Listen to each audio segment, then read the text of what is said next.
Game of Thrones Season 2 can't hold up to the epicness that was Game of Thrones Season 1? Let's find out.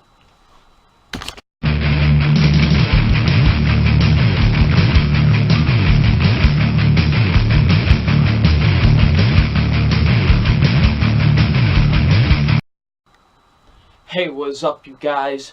FilmFan0599 here again, and today we're going to review Season 2 of Game of Thrones. Now, if you haven't seen Season 2 of Game of Thrones, do not watch this review because it's going to have spoilers. I go in depth with my TV show reviews, as I always do with these, so if you have not seen Season 2, please do not watch this review. But if you have seen Season 2, or if you just don't care about spoilers, then continue on watching. So, here we go. So, Season 2 of Game of Thrones is basically about when Tyrion Lannister, he returns to King's Landing, and he is now going to be the hand of the king for his father until he returns.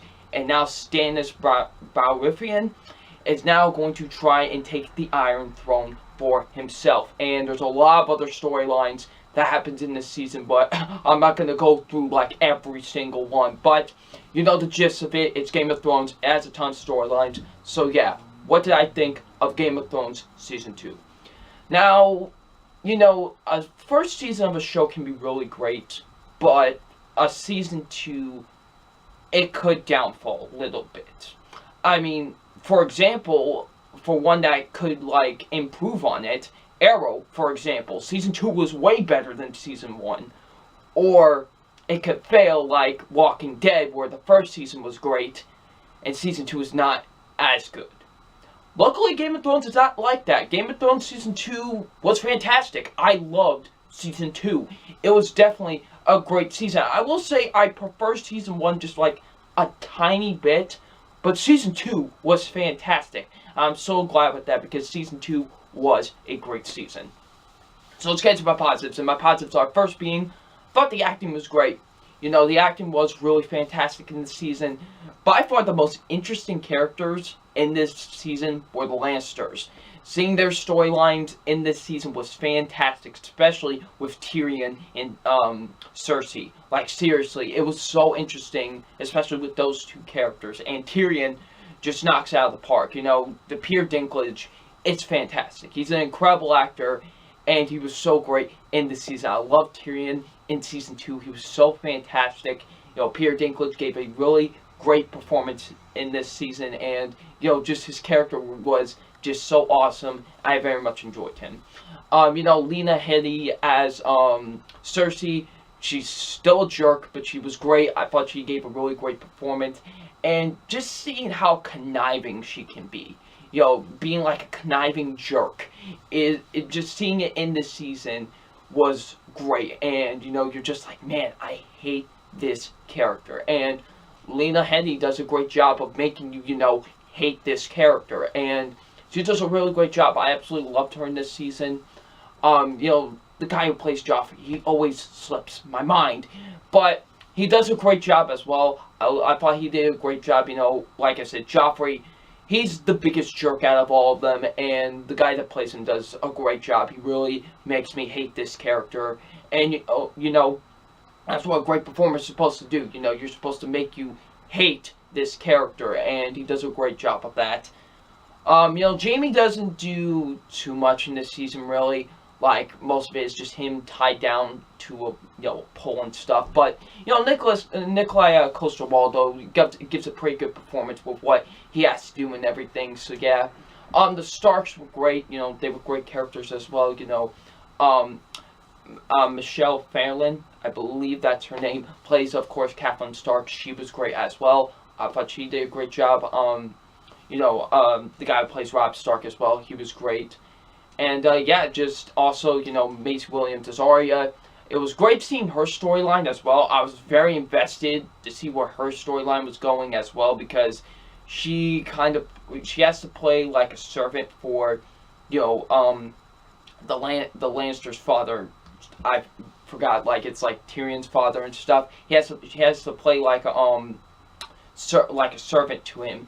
And, like, when Littlefinger comes to the place. That was a very interesting scene because I was like, oh no. If he sees her face, he's going to be like, yeah, some things are going to go down. So that was great. And yeah, I was very invested in her storyline a lot during this season as well.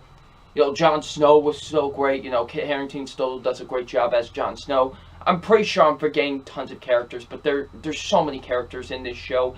And for the most part, they're all really good. Like, they introduced some new characters as well. Like, Gwendolyn, I forgot her last name, but she plays like this bodyguard type of knight, and everybody, you know, makes fun of her because she's a woman, but she will legitimately kill you and kick your butt. And she was a great character. Also, Natalie Dormer as Madeline, she was really good too. So yeah, they have a bunch of new characters in this season. I thought they were actually really good. So yeah. The action sequences. The action sequences were fantastic. I absolutely love the action sequences with this season, especially one action scene in particular, which I'll get into more when I talk about my moments, but whoa, just the action scenes were absolutely fantastic in this season. I absolutely love the action scenes in this season.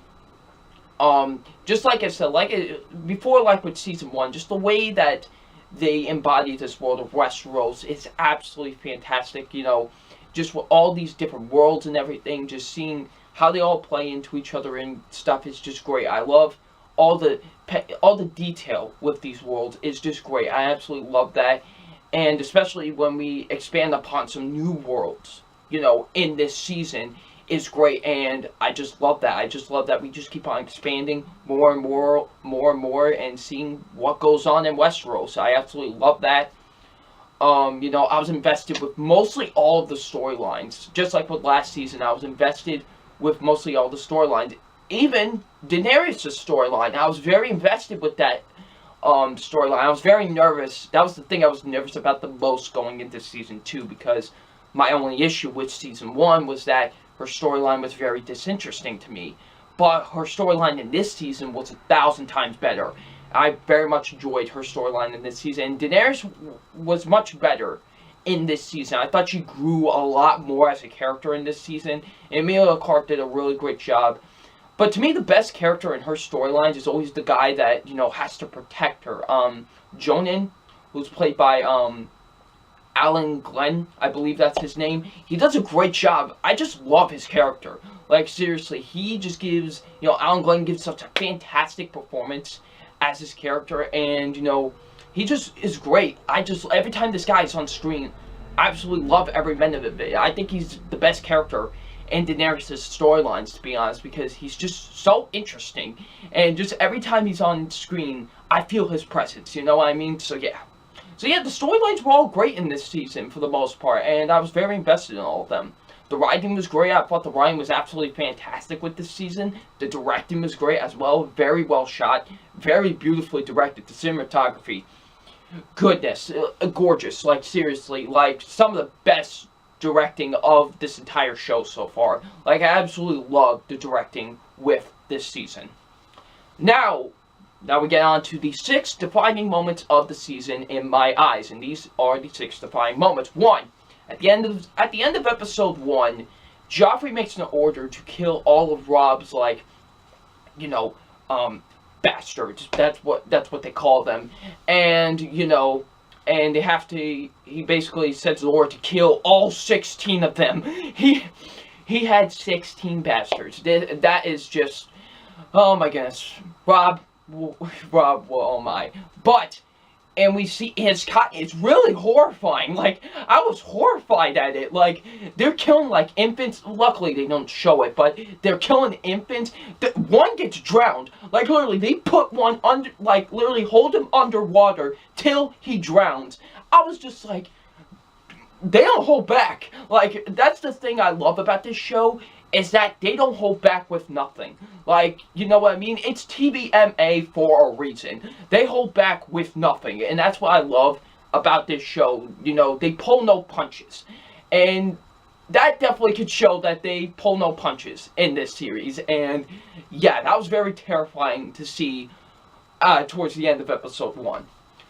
Now, the next moment I want to talk about is, like, at the end of episode 4, this girl with, like, red hair, I forgot her name, but, like, she's giving birth, right? and it's like this dark creature type thing. It's honestly the most terrifying birth of something I've ever seen on film. Like, it was just on, like, film, television, video games, whatever. Like, seriously, she's giving birth to a dark creature, and it's just terrifying to see. And then into, like, I guess you could say the beginning of episode 5, it kills King Randall. Randall, I believe that was his name. It literally spear right through his chest. I was like, man, like, and you know, I really liked him, and I was just like, man, he's gone now. So yeah. And now the next moment I want to talk about, it happens at episode 6. You know, Joffrey, they're walking through town, and all these people are hungry. Like, I'm talking hungry. And Joffrey gets a pile of mud thrown at his face, and he is just like, who did that? Kill them all! Kill them all! And then everyone just starts losing their mind, and just an ambush happens. A riot, basically. And that was a great scene. Like, seriously, like, a bunch of bloodshed is, like, just thrown at each other. Like, everyone's dying. It was crazy. And then Tyrion says this awesome line that I loved. He went, you know, we've had idiot kings, we've had vicious kings. I don't know if we've been cursed with a vicious idiot king. Like, it's just awesome line. That was my favorite quote in the entire season. And, just that whole scene was great. And then, like, you see Cersei is about to get raped and stuff. And the Hound. I love the Hound. Okay, the Hound is awesome. Okay, he just comes in and just starts laying everyone out. And it's fantastic. That was, I think, the best scene in that sequence. I absolutely loved. He was just taking everybody out. And it was great. So, yeah. Now, my favorite moment in this entire season. The Battle of King's Landing. Wow. This has to be the best moment in the entire season. And the entire show so far. Whoa. This was incredible. And the way that this was so beautifully shot. This has to be like one of the best action sequences I've ever seen on television. Like, this was so well filmed. This is honestly up there with, like, Oliver versus, you know, Ra's al Ghul in, like, the Climb episode, or the hallway fight in Daredevil. Like, this was a beautifully well-shot action scene. And especially when it comes to the explosions. You have to blow up these ships. Whoa. That has to be one of the best explosions I've ever seen put to film. Like, film, television, video, you get the point. Wow. That was just awesome. And then the whole battle sequence, just in general, murder. It's just murder and bloodshed. And it's awesome, okay? I loved it. And then when the Hound comes in, man, my boy the Hound just starts laying down fools. It's incredible, okay? I absolutely loved the Battle of King's Landing. It was such a great... It was just great. It really was. And basically, mostly the entirety of episode 9 is that battle sequence. And it's just great. And it never, like... Even when we had to take breaks from it to be with, like, Cersei and, with Sansa and Cersei, that was still great, too. I was still invested into those scenes. Like, it was like, okay, action scene. Now we get a break. And it was great. And how they did that back and forth, sort of, was absolutely fantastic. And it never felt like, oh, now we're at them talking and stuff. It was still invested, and it was still great. So, yeah, the entire Battle of King's Landing was fantastic. It was by far the best moment of this entire season. And the next moment I want to talk about is when Daenerys has to go and get her baby dragons back because they were stolen. And she has to go into this castle that kind of plays with your mind a little bit. And we see, you know, that the Iron Throne is, like, filled with snow and everything because... And then we see she visits this tent and there's, you know, Drogo. You know, he's right there and with her child. And she knows this isn't real and she has to escape that. And we see, you know, she gets tied up with this guy who can basically multiply himself. And the baby dragons, they're like almost trying to breathe fire. They're trying to breathe it. And then, boom. The dude's arm is on fire. And the dragons just start breathing fire and killing him. That was just a great moment because that's the dragon's first victims. So I just can't wait to see what they do more with those dragons. It's funny enough, I'm more invested into those dragons than I am in the characters in that storyline. I'm just excited to see where they go with those dragons. So I'm very invested to see where they go with that in the rest of the seasons.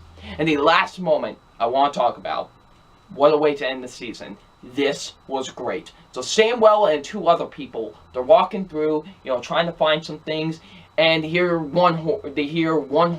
Like, they hear one blow from the horn, and, okay. And then they hear two blows from the horn. Okay, so they think, wildlings are coming. Then they hear three. And they are just like, run! Because three horns, like 3 blows from the horn, mean white stinking walkers. And when we get the introduction, like the full-on introduction to the White Walkers, whoa, what a way to end the season. I'm just like, what? It was awesome. And it was definitely a fantastic way to leave you with questions going into the next season. So that was an awesome way to end this season. Now, the only real issue I do have with Season 1 is that Jon Snow's storyline, even though I like Jon Snow, he's a great character, I very much enjoyed him, just his storyline for the most part wasn't that interesting. And it wasn't really that interesting. When it got really interesting is when we meet this other character named Eda, who's great too. That's when really his storyline got very interesting to me. I was really invested in it. But for the most part, I didn't really think his storyline was that interesting. But besides that, Season 2 was great. I don't really get how some people say this is the weakest season. This was a fantastic character-driven season. That's the best way I can put it. It was a very well put together, character-driven season.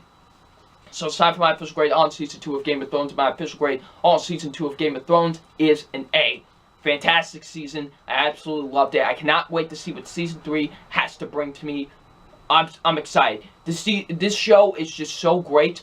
Seriously, I cannot fathom how I waited this long to watch this show. Season 1 was great, and Season 2 was just as great. And I cannot wait to see what Season 3 and all the rest of the seasons bring to me. So yeah. So what did you guys think of Season 2 of Game of Thrones? Leave in the comment section below. I'm WWE fan. I'm film fan. Sorry. Still getting used to that. I'm film fan 0599. And we'll see you all later. Peace.